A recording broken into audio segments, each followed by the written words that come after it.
afternoon to you, and this is Sunrise FM 96.1. I am glad that you are staying tuned to this your darling station, and we're glad to welcome you to the program A Stitch in Time, which saves 9, of course. And my name is Precious Chukwu. I'm glad to welcome you to today's edition of A Stitch in Time, and today we will explore a crucial aspect of a democratic society, and that is looking at how citizens can play an active role in promoting good governance. That is to say that governance isn't solely the responsibility of elected officials. That's to say everybody needs to get involved. You are part of the society, so you need to get involved. The role you play, your voice, your action is needed for us to have or achieve good governance in this democratic society. And you can tell that, like they say, we have been practicing democracy in Nigeria since 1999. There have been a lot of complaints, especially this time around. But then, we cannot wait for those elected officials, those in government, to do it alone. It is about time for us to take action, and the time is now. That's why we say a stitch in time saves 9. The things we should have done some years ago that we did not do, like 20 years ago, like 10 years ago, 5 years ago, we should have taken action, but no problems. The next best time to take action is now, and that's why today we're focusing on the role of citizens in enthroning good governance. This is actually a thought-provoking matter that everybody needs to get involved in. And to discuss this matter today, we have in the studio Dr. Maxwell Ngene. He is a public policy analyst. He is a broadcast media expert. He is also an informed speaker on issues of national importance. Doc, we're glad to have you on the program today. Thank you very much for inviting me. Good afternoon, listener. Okay, so today we are looking at the role of the citizens, what the citizens are expected to do to ensure that we enjoy this democracy that we've been practicing. Because I don't even know if you talk about democracy this time around, people will be like, is it not better we go the other way around because of what's actually happening? Because as it should be, we are not enjoying the democracy as it should be. So, can you tell us why good governance is important for a functioning democracy? Thank you very, very much. You know that they will normally say that the worst democratic government is far better than the best military government. Oh, okay. So when we talk about good governance, what are we talking about? We are talking about the foundation of a prosperous and just society. Any society where there is equitable distribution of wealth, any society that is inclusive of all its citizens, any society that believes in the rule of law, such society is said to be practicing good governance. Because when we talk about good governance, we are talking about that thing which is very essential for a functioning democracy. And when there is good governance in a country, it means that citizens are able to watch, to monitor the way those who superintend over such a country behaves. But on the part of those people, they must ensure transparency. They must ensure openness. They must ensure fairness in the decisions they make. They must ensure that they have the political will to take the best decisions, because whatever decision they take, citizens will critique them, citizens will scrutinize them, citizens will be there to ensure that they are doing the right thing. Good governance allows citizens to ensure that their voices are heard when the need arises. That's right. that their expectations are met in terms of their well-being, in terms of provision of essential or basic necessities of life, water, electricity, good good roads, hospitals, healthcare, etc. So when we are talking about, I'm sure that part of the reason why we are discussing good governance is because Nigeria is currently undergoing a kind of protest which was nationwide, and at the time people were asking whether or not Nigerians are supposed to protest.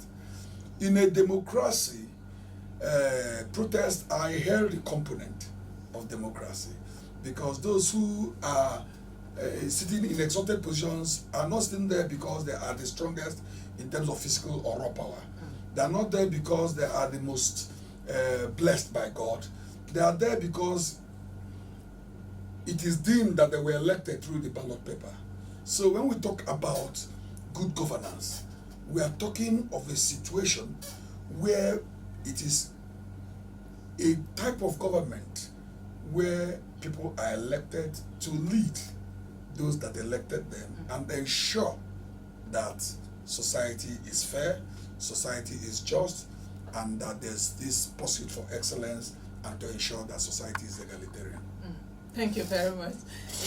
Before now, the focus has always been on the elected officials. But then, this time around, just like you rightly pointed out, the protest that is going on currently nationwide. That is to say that people are ready now to take the bull by the horn. So the focus is now shifting to the citizens, the actions, what they need to do. So a lot of persons are out there, maybe they want to get involved, but they don't know how. So what are the key roles that are expected of citizens to enthrone good governance? Thank you very much. It's just in Africa, in developing societies, democracy is alien. It is not something that had lived with us from inception. It is a borrowed culture, so to say. And to that extent, we have not really borrowed well. Because when you are emulating people, when you are imitating, when you are copying, you're expected to copy rightly. Copy well. Copy well, so that those who own the rights will not say that you are destroying their brand. Okay. But when the citizens are extremely important when it comes to ensuring that there is good governance. How? You as a citizen, you are expected, as soon as you're 18 years of age, to register when voters are being registered, when they are updating the voters' registration. You are also expected to participate during elections, to vie for positions of authority if you think you have something to offer society, or to participate in elections. You should be able to contact your representatives, those that have been elected at the legislative arms of government, either at the state level, as members of the Federal House of Representatives, or senators.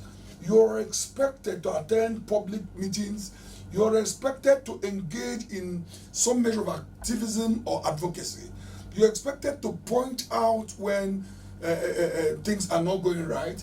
You are expected to even be a part of the social media with certain platforms where intellectuals, public intellectuals, discussants, discuss a variety of topics so as to ensure that their country is on track and that they are thinking of not just rural development, overall development.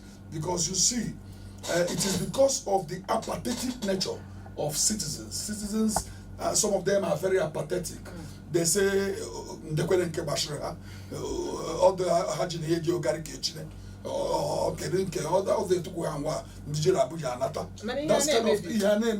so it is the responsibility of every citizen to ensure that his or her voice is heard, that you are able to vent your frustration, you're able to look some of these people that have been elected in their eyes and say, "Oga, we still have your manifesto.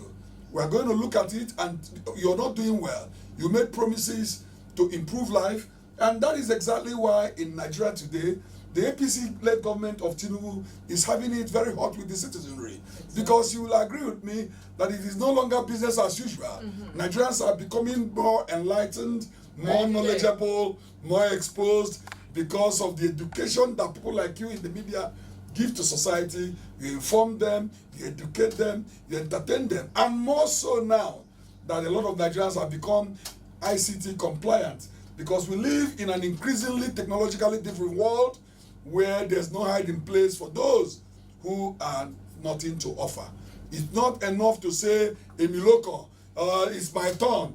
No. When it becomes your turn, you are now having it. 1 year, 3 months, nothing has really changed.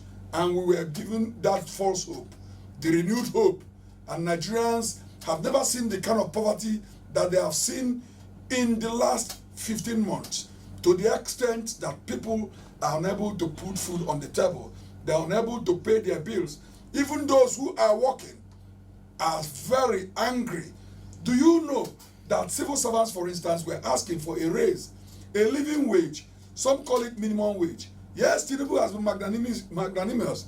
He has now approved a 70,000 naira, which has been erased by inflation. So to that extent, a mockery has been made, and it's very, very sad.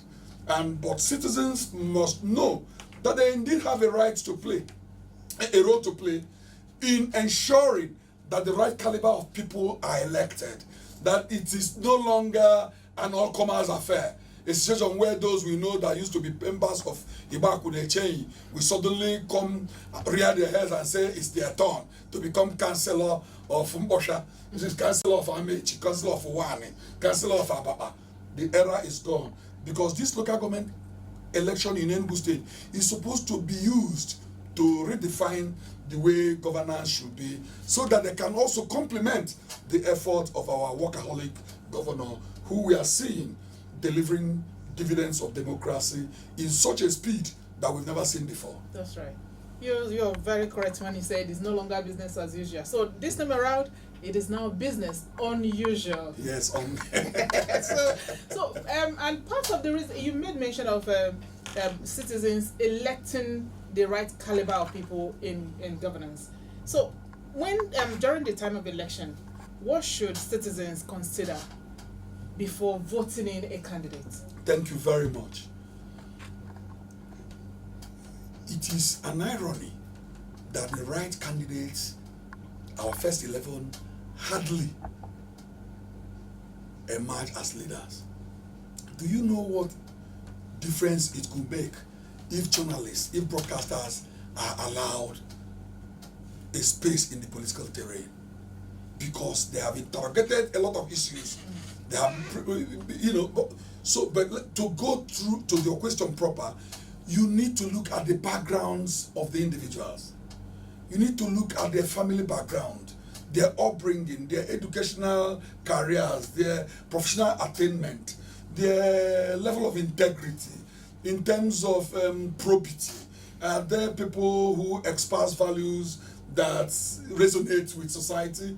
Are there people who are committed when it comes to public service delivery? Are there people who can discuss complex matters? We've seen situations where a lot of times people are allowed to go to represent us. When they get to the Hallows chambers, they'll be sleeping when issues that have to do with budgets and locations are discussed, when very heady issues are being discussed, yet those who belong to the larger society called Nigeria look at some people as if they are the best 11 from Enugu State. Indeed, that is part of the reason why we have continued to retrogress as a people. Such a scenario is counterproductive. It is part of the problem with the country, where political parties have no internal democracy, where situations arise that you may resign from ESBS and say you want to go and make things better, and you spend so much money, make effort, and in the final analysis, the people want you to represent them, but when the time comes, they will say that, sorry, the boy who is going the mother used to be the girlfriend of the man who is in charge. Those kind of terrible, mundane, idiotic expressions that do not, bring about change, do not help society. And that has been the problem. As a senator, do you know who is the governor? What's your relationship with those in government? Sorry, somebody have been ordained. somebody has been earmarked for this position, please forget it. And if you talk so much, it could be an invitation to disaster. But this is the kind of thing we do not want. Yeah. Because a time will come, like it is coming now. Even now, you know, there's been protest. We thank God that we who are here in the southeast, we have relative peace, because the protest was a failure in the southeast. But it is not really a failure. Our refusal, the refusal of the southeasterners, the Igbos of the southeast, not to engage in this protest, is a protest in protest. Because before now, for some years now, they've been sitting at home on every Monday. It was a way of saying, that the way our country is going is on a precipice. It is not the way we want it. Our founding fathers, this is not what they envisioned for our country. This is not what they had expected. Do you know what it means? That you are in ESBS, you can't be sent to training to CNN. You can't be sent to training on BBC. You can't even be sent to training in Lagos, where there's FRCN training school, or NTA, where there's NTA training school just. A television station that was once touted to be the best in Africa. A station that is known to be the first ultramodern station in Black Africa. The then ATV Channel 50, which had metamorphosed to ABS and the ESBS. This is sad. It is not because the management does not know what to do, but what happens in government affects the institutions of government, and it also retards the progress of talents in the media, talents everywhere. Some people who should go to school are not going to school. So when we talk about who we have to vote for, we must ensure that we are voting for visionary leaders. We are voting for exemplary leaders, those we see as models. Can you imagine what happens? Do you know that why Nigerians are feeling sad? Even those that have taken power, grabbed power, and ran with power are no longer getting the kind of support that they expect people to get, notwithstanding the fact that they own the media. When we talk about the legacy about the axis media of Nigeria. That's terrible. It's really terrible. Okay, but then, for us to get it right, there is need for the citizens to be educated. So that's when we talk about civic education. Yes. Let us into the role of civic education in empowering the citizens to better engage in good governance. Thank you very much. Civic engagement is civic education. Civic engagement is a sine qua non. Is an indispensable necessity in a democracy. Thank God that the governor of Enugu State, Dr. Barrister Peter Mba, knew or knows the importance of public meetings. It's extremely important. I hope that it won't stop with the one we've had. There's a need for stakeholders, there's a need for the citizenry, there is the need for those in government, there's a need for non-government organizations, there's a need for community-based organizations, religious-based organizations to begin to engage with those in government, to understand the meaning of civic education, because you need to know that you need to engage these people through coming into public forums, through social media, through advocacy groups. It is by so doing, because you see, even in America, they understand the essence of groups, because you can't do it alone. United we stand, divided we fall. Why do you think that our brothers from some other geopolitical zones, particularly those from the southwest, are asking why the Igbos didn't participate in the protest march? It is because they do know that they can't go the entire hog alone. That there's unity in diversity. But you also know that for far too long, particularly since the end of Civil War, that the Igbos have been marginalized, that the Igbos have been excluded, that the successive government in Nigeria have refused to run inclusive government, to the extent that youths, those who were not born during that war, have continued to ask, are we still members of Nigeria? You know, so, but when there's civic education, then we begin to engage and talk about some of these things with a view to finding solutions. Thank you very much. You know, we are in a digital world. Yes, social media. So social media is playing a crucial role. So how can citizens leverage social media, digital tools and social media platforms to enhance their role in governance? This is a very, very good question. But you know that we all now know that social media platforms, social media plays profound roles in ensuring that democracy is the way it should be, is practiced the way it should be. But there's always a problem. It is not everybody that is having the kind of digital tools that we need. There are people who are not ICT compliant. There are people who are still moribund, so to say, because they are, for no fault of theirs, they don't have the wherewithal to buy the right telephone, mobile telephone, iPads, desktop, all those things, and more importantly, even ability to buy data, and so as to connect the internet and be able to engage in to use social media. Social media is extremely important. You see what social media did in North Africa, how it was able to pull down certain autocratic and totalitarian governments in Tunisia, in Egypt, etc. You saw how Barack Obama used the social media to mobilize, doing community engagement, community service, and was able to become the first African American to become president of America. You saw how Goodluck Jonathan used the social media in 2015 to become to get re-elected. In 2011 actually to 2015 to become president of Nigeria after the death of a good man, talking about President Musa Yar'Adua. But now, when you use the social media, when we use the digital tools, it enhances civic and citizens engagement through online activism, petitions, public discourses, public hearings, because of the instantaneous nature of the social media. Yeah. Feedback is usually instantaneous. You remember you're a presenter on radio. In those days, I know people qualify him, for instance, to say, play us Dolly Parton, play us this kind of music. At times, he may not have compiled such music before coming on air.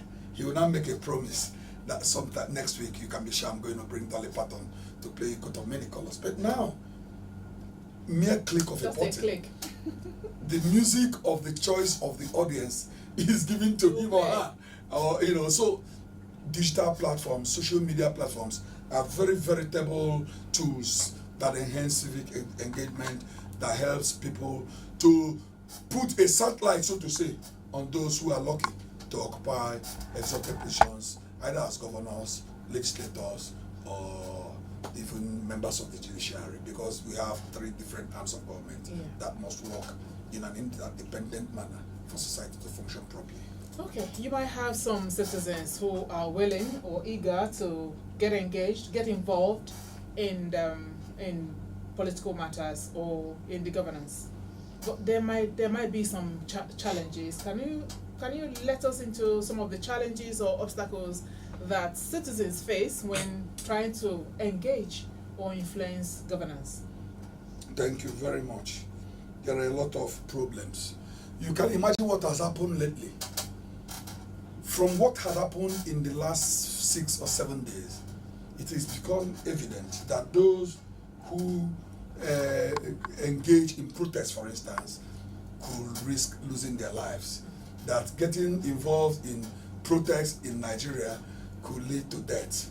So there are a lot of problems.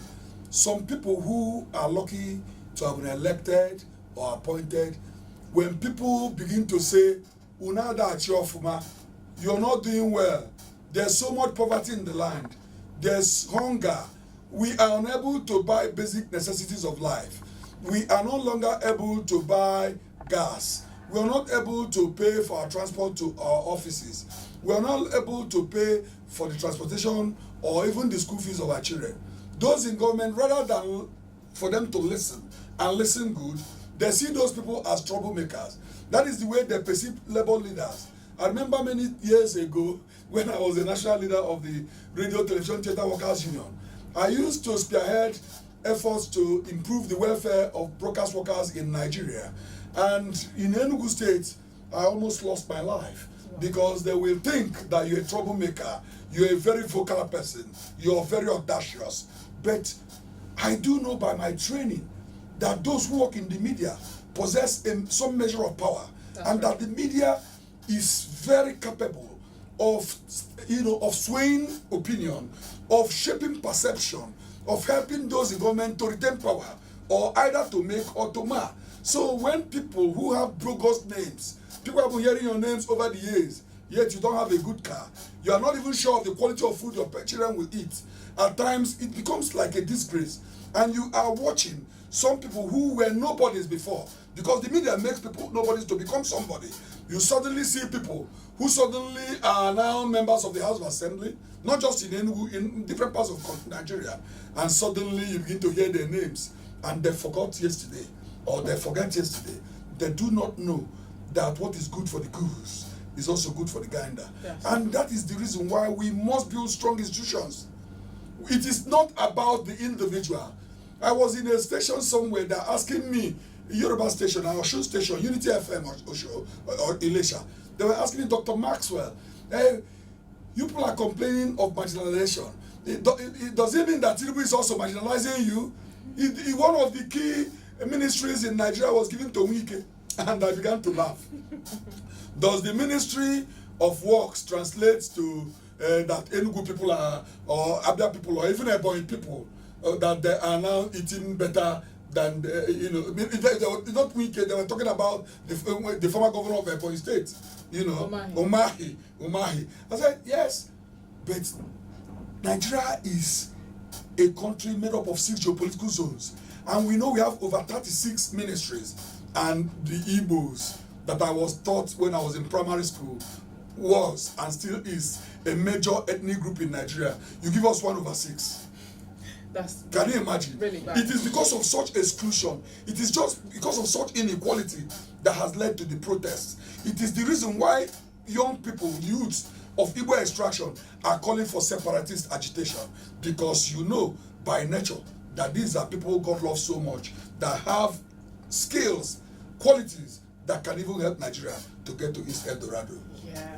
So looking ahead, the way forward, what advice would you give to citizens, individuals who are really ready, who want to really get involved in ensuring good governance, but really because of the situation of things, they don't know, they are not very sure how to go about it? In 1 minute, what do you need to tell us? It is no longer time to be docile. It is no longer time for you to say, government. It is your business. Otherwise, those who are not qualitative, those who have no business being in government, will continue to superintend and formulate terrible policies. The kind of policies that led to the immediate removal of fuel subsidy on the first speech by our president. A policy that shows that it wasn't well thought through and thought out. So you need to vote, you need to participate, you need to be a part of the decision making, so that your voices can be heard, so that we can forestall certain things we do not want before they occur. Thank you very much. You've heard it all from our special guest today. Even as we talked about the role of citizens in enthroning good governance, that there is need for you to take action. We appreciate you really so much today for being part of today's edition of His Teaching Time. Thank you so much for being here. I hope you can invite me. You are going to invite me next time. Definitely. Your the insights are really educational. So we really appreciate, and we want to get you more and more to educate us more, so that because we need the way forward. We need to move from where we are to where we should be. I want to commend you people who are in the media. Thank you people so are much. doing a lot of job. And it's even sad that in our country, you see those in the university, they have their own salary structure. Those who work in the oil, they have their own salary structure, even when NNPC is not working.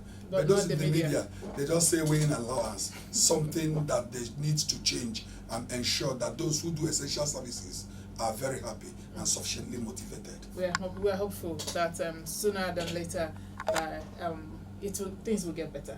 Thank you once again for being here. Thank you very much for inviting me. Okay, and our special guest today has been Dr. Maxwell Ngene. He is a public policy analyst, a broadcast media expert, and an informed speaker on issues of national importance. You've heard it from him today. That's as we talked about the role of citizens in enthroning good governance, that there is need for you to take action. Take that first step today. You will be surprised how your action will make a positive change. Your voice will contribute immensely in enthroning good governance. So take that action today and Nigeria will be better for it, because they say a stitch in time saves 9. Thank you once again for being part of today's edition of the program A Stitch in Time, coming to you from Sunrise FM 96.1. My name is Precious Chubekezi. Don't forget that your life is precious.